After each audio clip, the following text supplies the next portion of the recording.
It is great to have you back here at Coin Lady channel. XRP community member and attorney who has been covering the SEC versus Ripple case for years, offering insightful commentary and analysis, has given a warning, and I will quote him word for word, in the SEC v. Ripple case, which involved programmatic sales, where Ripple received a huge boost. Judge Torres issued a caution regarding XRP. Programmed sales of XRP are those. It's possible the SEC will be able to successfully appeal that part of the decision.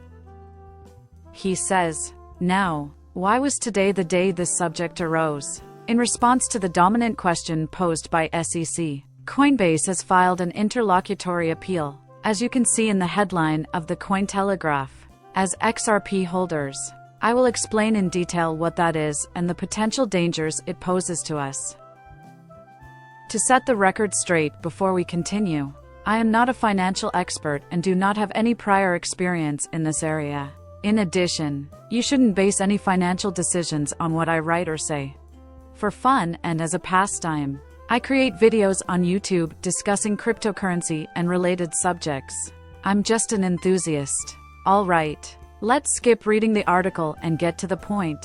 Here is what Paul Grewal, Coinbase Chief Legal Officer, had to say. Next, I will share the thoughts of attorney Bill Morgan, a member of the XRP community. Additionally, I find it intriguing. Take a look at this.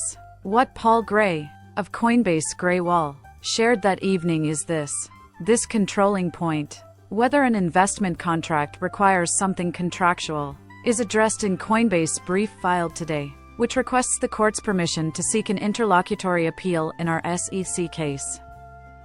We believe that it does. The SEC is in disagreement with some people, which makes me think of the ripple effect issue, which is now quite famous. That is, if no such thing as an investment contract exists, how can one assert that one does? Am I correct? I seem to recognize that place. Whatever the case may be, Paul elaborates, our sector is absolutely dependent on this. Thus we're requesting that the appeal be heard earlier than usual. Legally, the SEC has no business taking action against us or any other digital asset company.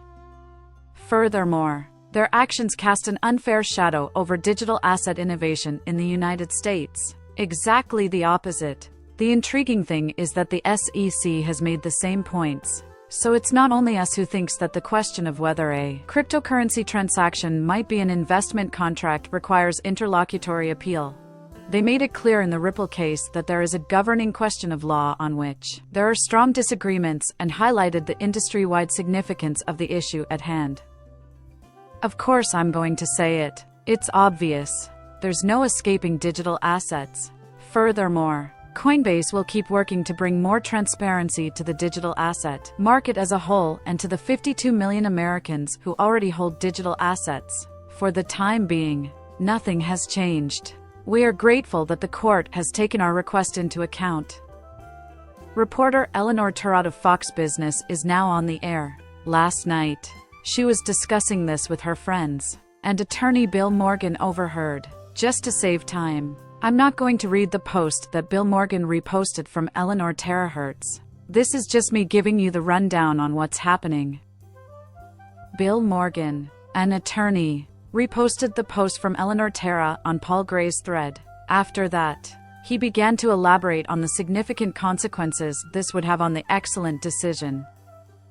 There you have it, a major triumph that obviously has repercussions for XRP programmatic purchases. Investment contracts are not what we are. In addition, this is the opinion of attorney Bill Morgan, in the event that Coinbase interlocutory appeal, for which it has been given permission, is unsuccessful.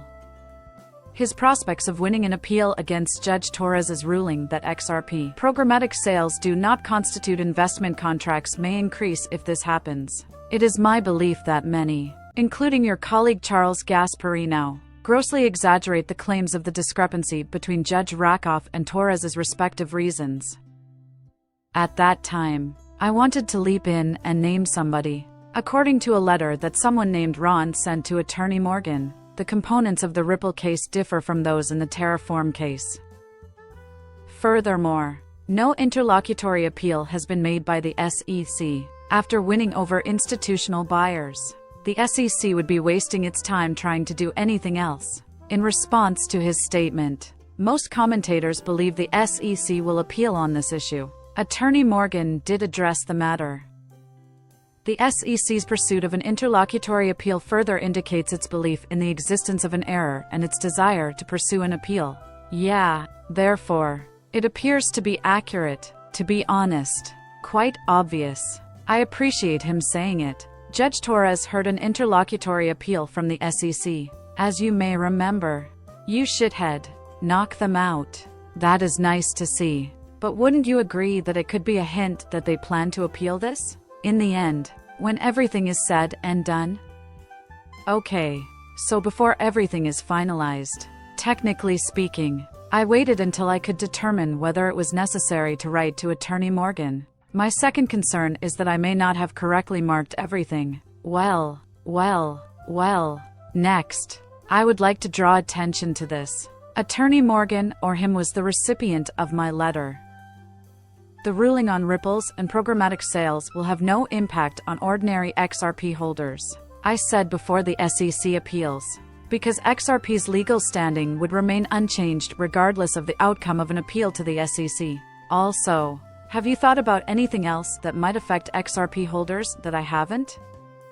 Therefore, after reading Attorney Morgan's comments, I thought, well, it's definitely doable. From a legal standpoint, he is infallibly knowledgeable about superior beef. After years of following this case, including the most recent developments and what transpired after drugstores reached their conclusions, and reading the opinions of various attorneys, it appeared as though XRP's legal status would remain unchanged regardless of the outcome of the appeal. That is, to be honest, the crux of the matter for XRP holders. Isn't that the most important thing? Since I am not a lawyer, I was hoping that by asking that, you may point out anything that I had overlooked. I mean, I think I just played one on YouTube. As a result, the kind Attorney Morgan responded. What he wrote is as follows: there are two separate points in your posts. He told me, 1. XRP's legal standing will remain unchanged regardless of the outcome of the appeal. The second thing is that the average XRP holder won't care. I think it's important to be nuanced with both statements. First, I agree that XRP will maintain its legal clarity so long as other courts don't rule differently on the ratio, and another case, maybe in a different circuit, that XRP is a security compared to Torres J.'s opener. It wouldn't deter or obstruct that clarity. That is an incomplete sentence. My guess is that he was implying that the level of clarity would be disturbed by the presence of a different court or competing opinion. In my opinion, that is his intended message. Also, that would be the most sensible thing to do. That must have been his intended message. Then, according to him, it's highly improbable, but not impossible. So, in theory, we've always been aware that something like that might theoretically happen. It's just been in the back of our thoughts. The likelihood of it happening, though, is, well, low. Additionally, I refrained from mentioning the other aspect in this context. In her dicta, Judge Shores essentially said that XRP is not a security, at least according to her definition. There's no way to appeal that. It was first brought up by First Attorney Jeremy Hogan in July of last year, and the matter was never decided upon in the case. Dictats are the result. That is incorrect. It lacks any sort of attractiveness. Plus, as if that weren't bad enough, the SEC acknowledged in a legal letter to the judge that Torres had already decided not to appeal that judgment. That is something I have stressed on this channel multiple times. Well, that concludes our video. Like and subscribe as usual, and feel free to leave a comment with your opinions. Muchas gracias. Depart.